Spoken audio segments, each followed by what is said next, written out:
Today we're on the campus of Camp Oakland, and the building behind me is Oxford Crossroads Day School, which is where we run the school program for our residents on campus. So all of our residents are 13 to 17 years old. They are court ordered by juvenile court to be here, and the majority of them, like 95% of them, are second and third time offenders coming from a high secure placement, and this is where they're going to spend the majority of their incarceration, in a non-secure facility, which Camp Oakland runs the residential side of things, therapy, substance abuse treatment, life preparation skills. I run the school aspect of things, which is we're a fully accredited secondary public education institution. We're an Oxford public school, and our job is to meet the students where they're at when they get to us and put them on track to their educational path, whatever that is. We have 3 different tracks here. We have a diploma track, we have a certificate of completion track, and then we have a GED track for our private GED testing site. So our license takes any minor children. Now, if a student turns 18 while they're still with us, they continue their program until it's finished. So that's not a make or break date in regards to the 18th birthday. Once they're with us, we will finish their program, as long as they're doing what they're supposed to be doing from a behavior and a program perspective for the courts. So that's a great question, because we're unique in the fact that we take kids from all over the state of Michigan. So in a traditional public school, you would have residents from the geography around your school. So Oxford kids would come to Oxford schools. It makes sense. Because Camp Oakland resides in Oxford's district for a public school entity, all students that are on the campus of Camp Oakland become Oxford public school students. The challenge we have as educators is, because we have kids from all over the state, we have to individualize every curriculum plan we do. So every student has their own individual education plan here. So if I have a kid from downtown Detroit that went to Mumford High School, I got to mimic what he or she was taking in Detroit public schools and make it work here. If I have a kid from Kalamazoo or Muskegon on the west side of the state, I got to mirror what they're doing. So each kid that comes in, we have a very detailed intake process, along with a full evaluation. We evaluate every kid that comes through our doors, socio-emotionally, behaviorally, cognitively, and academically. So we get a snapshot of where they're at, build their plan of where their ability level is, and then we set up benchmarks along the way. So they achieve goals, they surpass the goals, they knock them out of the park, they do well, recover credits, whatever it is, and then at the end they leave with something. So when I say that is, for example, I just had a student in our LPC program. He needed to get a GED by August 9th. So he got here a couple months ago. We hustled through the prep, we took the classes, and I just printed out his GED, so he'll have it for court on August 9th. So the judge will see, he'll go to court on Zoom, and he'll be able to show the attorney, the prosecutor, and the judge that he hit that goal. So then the judge will be like, okay, that's a good status hearing, you're doing a great job, continue your program, and then that'll be one notch off that student's belt to getting out of here the right way. And that's our goal. That's our mission, is we want to get students back to baseline in regards to education. And we want them to get out of incarceration the correct way. We're not talking about trying to work the system. We're letting us work for them. There are, as a teacher, like my students are what I come to work for. So no matter what their background is, we want them to leave here with a more positive view on the education system than when they got here. Most of the adults in these kids' lives have been telling them what to do since they've been getting in trouble. We take a step back from that and we listen to the kids, establish that trust and rapport, and then the work starts. And that's the formula that's been working. We do a really good job here. So every, just like the individual education plans that we provide our students on campus from a school perspective, the courts also have an individual plan for them, depending on what the charge is. Unfortunately, most of my students, come from an environment where it's pretty rough and tough. I'm not going to lie to you. A lot of felonies on their record, so they got to serve the time from a consequential aspect of their behavior, right? But the difference we have here is, as you can see, there's no razor wire, there's no fences, there's no walls. Everything's wide open. There's no locks on the door. All the kids know me by name. I know all of them by name. And I know their stories. So that's a big deal, right? So we take that incarceration feel out of their lives, because honestly they're just, it's almost like a boarding school type feel here. They come to school every day. We have a positive behavior intervention system here. It's called a level system, where we track their behaviors hour by hour. And they can earn rewards like money. We have cocoa coins for a school store.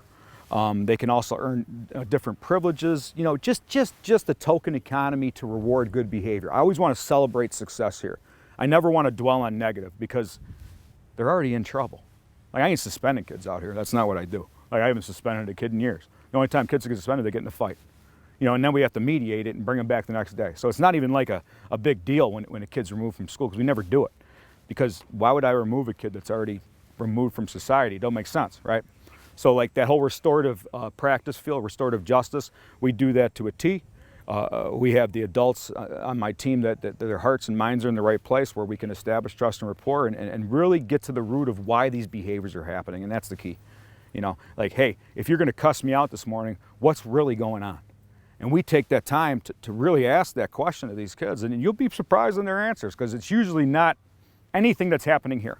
It's usually something in their lives, trauma, a bad home visit, whatever you want to call it, that affects them emotionally, and their feelings are valid. And that's super important in an adjudicated alternative setting. If we don't respect them as individuals and respect their feelings, then why would they do anything for us in a positive light? Because they're just doing time then. I never wanted this place to be a place where kids just do time. I think that's silly. We have an opportunity here to get them to a better place than when they started, and that's the real goal. Well, just like your adult Department of Corrections, the problem lies in what is the goal of incarceration, and it's always been rehabilitation. That's the politically correct term, is we're going to rehab these people. But if you look at the DOC and you read some news stories or do any type of research, when people get to the adult level, it's not about rehabilitation. It's simply about incarceration until their term is up, and then they release them back into society. At the juvenile level, we still have time. They're still malleable. We still have time to mold them into productive members of society. But when the courts, when they're in J building at Children's Village, that is simply a holding tank, right? That is simply a place. It's a waiting pattern to get to a residential treatment facility where rehabilitation can happen. So that's where Camp Oakland comes in. They do a phenomenal job, from a substance abuse treatment program to a job skill program. Like, they take these kids from J building or from Dickerson, put them here into an established program, and then we start the therapy aspect from a substance abuse treatment, job skills, and the school aspect, and we hit them 100%. Like, it's a full court press with Camp Oakland and Oxford schools. We evaluate them, get them to do their program, and then they start to school has not been a positive experience for them up until this point. Now that we have them here and they're forced to go to school every day, we try to make it the best possible experience they have while they're in a situation they don't want to be in. Because ain't no one going to say, I want to stay on Camp Oakland's campus every day. They want to be at home. So when I have their first intake meeting, we set those goals, and then they start achieving them. And the more goals they hit, the more progress they make here, you start to see a change. And I think that's the transformation that we all want to see from a rehabilitation standpoint. But even the last 6 months, I've realized that the biggest anxiety hurdle these kids have is school. They're 14, 15, 16. They haven't been to school since prior to COVID. Let's be realistic here. When COVID happened in the inner cities and they shut the schools down, there was no place for these kids to go. So now you got a kid that's on the street as it is, and there's no one saying they gotta go to school every day. They just never went back. And that's what I'm dealing with now, is I'm dealing with that COVID generation of kids that never went to school prior to this or after the schools were reopened. So I got a kid, 15-year-old. The last placement he had was Durfee Elementary in the 5th grade. So we're talking 6-7 years of non-structure. And I'll tell you what, as a 41-year-old male, I need structure in my life. So I can only imagine an adolescent not having structure on a daily basis. What are you going to do? You're not going to do productive stuff. You're going to do bad stuff, because you're probably hanging out with kids that aren't at school, and they're not at school for a reason. And that leads to bad decision making. It leads to that cycle of recidivism. which is a big problem we have, is kids reoffending when they get out of placement, because there's no path for them. We established a path here, and we make sure, I make sure that they keep their butts on that path, or else their program's going to fail. So it's a team effort. It truly takes a village, and you know what we want to get out of the kids here is, we want, like I said, we want them to be better off than when they started, and because they usually leave, they're better off when they started. You know, that school aspect is not more. It's not anxiety anymore, because we have recovered credits, got their GED, close to a diploma. So when they leave here, their goals are attainable on the outs, if that makes sense. You know, we kind of speed up a lot of the process there and help them get back to where they should be, if nothing happened on the outs. You know, unfortunately, I can only control when the kids are on campus. You know, so it's a very frustrating aspect of when kids. I've had kids that graduated from high school. I give them their diploma, take some pictures, got the cap and gown, a little celebration. They leave, and then next thing you know, I find out they're in Jackson for doing 10 years for armed robbery. You know, we can't fight the environments they come from, nor can we fight the people they hang with, or their crew, their established crews they had for the last 10, 15 years, whatever it is. We can't fight that. What we control is when we have them, and all we can do is up until the nth hour of them leaving, is reiterate what they've accomplished here and how they can use what they have accomplished here to help their life be easier when they leave. And when they leave, we just hope and pray that they continue on the path that we set up for them. The qualitative data that I've collected from my older students, so like not 18, 19, 20, but 24, 25, and 20, that's where they come back and they say, thanks, Mr. Cocosetta. I really appreciate what you did to me. Because like in everything with life, you really got to find yourself. And it takes, sometimes hitting rock bottom helps you find yourself, sometimes like adversity, or sometimes like a situation like this, like a small time of their life that's an eye-opening experience that they're going to learn from, so they don't do those same behaviors that got them locked up in the first place. But like I said, it's not always good. It's not always, some days are hard. Some days I sit out here on the swing set and I just swing because I'm done, you know, and that happens. You know, it's not burnout, it's just frustration, because we deal with a tough clientele of kids. Well, it's heartbreaking. My kids get 100 hugs before they leave the house every day. 100 before the sitter gets here. And sometimes I even stop because my daughter wants another kiss before I leave. Like that closeness I have with my children is so valuable. You know, parenting is so important, and they don't teach you that, unfortunately. You got to learn by doing, and that's hard. You know, most of my students have come from a single parent home. And most of the moms had these young men and women when they were very young themselves. So there's a lot of learning there and a lot of hard times, and it just leads to hard knocks. And this is the result of it, unfortunately. Oh, yeah, multi-generational. I mean, you want to talk about the cycle of poor. I mean, it's not. I don't even know if it's a race thing anymore. It's more of a cash thing. You know what I'm saying? Is that generational poverty is so hard to break, you know, because you don't have anyone modeling what you should be doing, nor do you have anyone even having the know-how or the intelligence to do that. And that's hard. That's hard. You know, we just do the best we can when we have them, and that's all we can ask for my people. So, you know, when I took the job over 8 years ago, Camp Oakland has been an established entity, nonprofit in Oakland County for years, long time. The school, the last 8 years have been consistent, but there was a charter school before that, a school before that had different programming. Fast forward to the present day is, you know, when we have these kids, when they come on campus and stuff like that, Camp Oakland does their intake, I do my intake, but everything is together. The communication is number one. That's the key, and we communicate very well. Camp Oakland provides the therapeutic side of things in regards to, there's a therapist for each program we have. We have a male campus. We also have a female campus. Our males and females are separated by design, because males and females together are no good in the adolescent world. Right. Since we made that switch, our discipline referrals are nil to none. We maybe get one a week. And this is the roughest kid you'll ever have in a school. So that's a pretty big deal for us. But in regards to, my people communicate with the therapists and the employees from Camp Oakland just like they were teachers in my building. There's no shirts that say Oxford Schools, Camp Oakland. It's all together. Does that make sense? Immersion is what's made this partnership thrive and continue to grow. So I look forward to the next 3 years. I don't have any anxiety about the next 3 years. I look forward to what we're going to do next.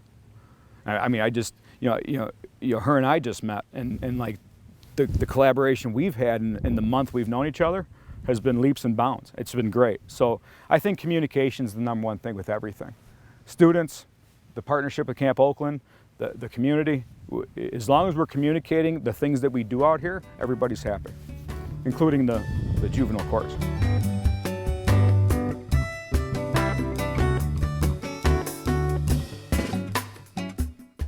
Yeah, speaking of our partnership, this is Jessica Nichols, the development director from Camp Oakland.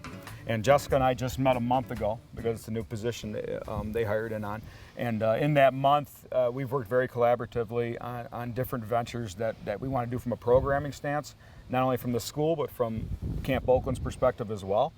And I think that Jessica and I, we're always fighting the almighty dollar out here.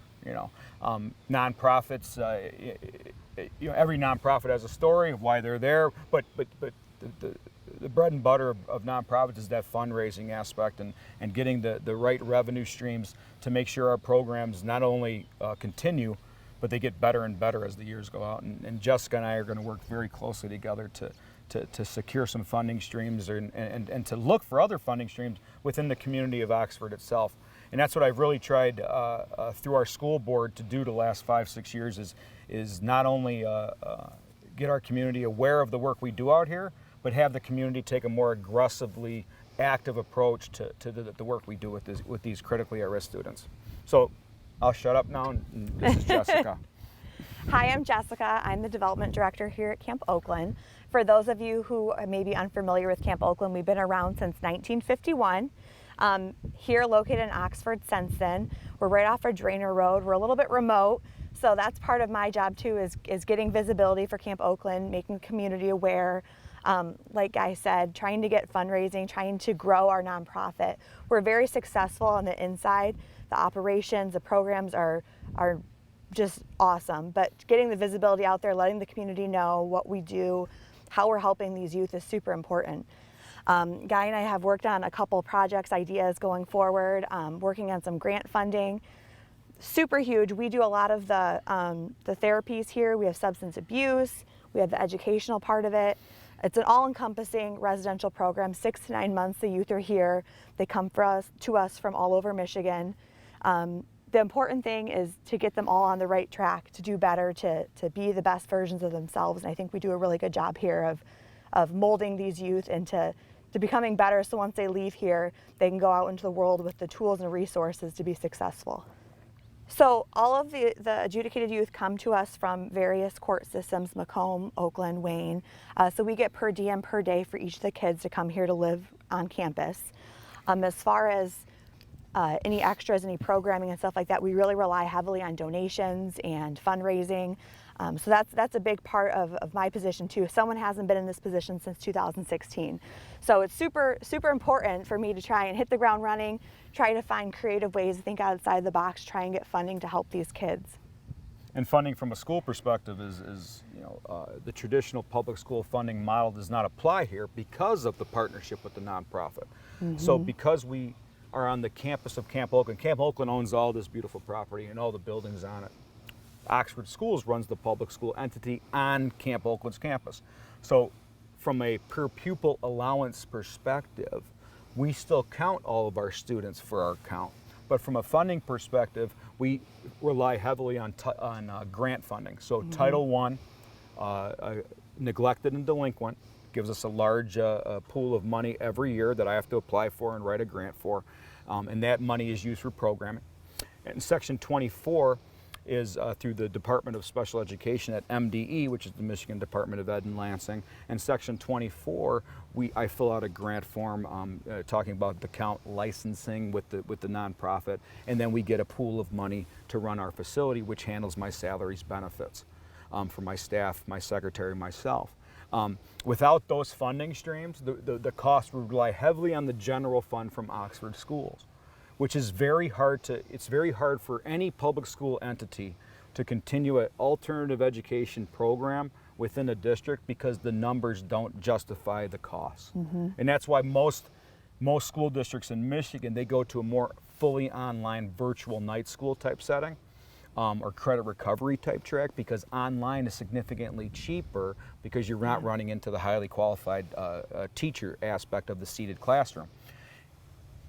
In my opinion, what we do with Camp Oakland from a therapeutic standpoint and a residential standpoint from a non-secure detention facility, and what we're doing from a blended learning situation, seated, online, and our low class sizes, this is the model for true rehabilitation for juvenile justice. I've been all over in regards to alternative education settings within juvenile justice. I'm writing my dissertation on the school to prison pipeline, which I defend in October. So I have the information and the data necessary to make that conjecture, that I think that this is the true model to rehab juvenile students within juvenile justice, is what we're doing on this campus. And my only goal now is to make it better and bigger, because I want to get more. The more kids we get to come through here, the better, the more work we can do with them. Absolutely, the better for the community. 100%. So upcoming events, we actually have a pop-up headshot event coming next Wednesday to Camp Oakland. It's a $10 donation to Camp Oakland. You get your free headshots done by a professional photographer. So really excited. We're trying to get people on campus to see where we are. Like I said, visibility is one of the things. People don't know we're here because we're so tucked back and remote. So we have that coming up. We have Chris Vile, our clinical director. He is transitioning out of the role. So he has some really awesome adventures in store for him, and we're going to miss him dearly. So we have a farewell luau here down by the lake. And then also coming up, we have our golf outing on September 8th at Boulder Point. There's still time to sign up to get foursomes, to do a hole sponsor, and we're going to have lots of silent auction, raffle items. A lot of the local businesses donated some items, so that's fantastic. So we're going to have a really good turnout for that. So if anyone is interested, if you email me at the bottom of the screen, I would be more than happy to reach out, give you some information on that. And to go along with the partnership aspect and that communication, every fundraiser they do, I communicate through my marketing team at Oxford Schools. So if the golf outing is September 18th or whatever, I'll put that through our district communication, which will blast it out to the entire community. So now, instead of word of mouth and their website or whatever, we're touching every stakeholder in Oxford Schools. You know, one thing we do is we chop firewood on campus, because we got obviously a ton of timber. Yes. So Brian, our head of grounds, takes the boys for work crews, and they chop firewood, and they bundle it, and they sell it by the road. Once they started doing that, I did a district communication. Most of the stakeholders of the community get their firewood through Camp Oakland now. Even our neighbors whose property butts up to ours, they come and get their fireworks. It's convenient. You know, it's a $20 donation, Yep. and all that money goes right back into the nonprofit. It's and huge. It's great. We have unlimited resources with that. But that's something that we did off the cuff. There ain't no one helping us with that.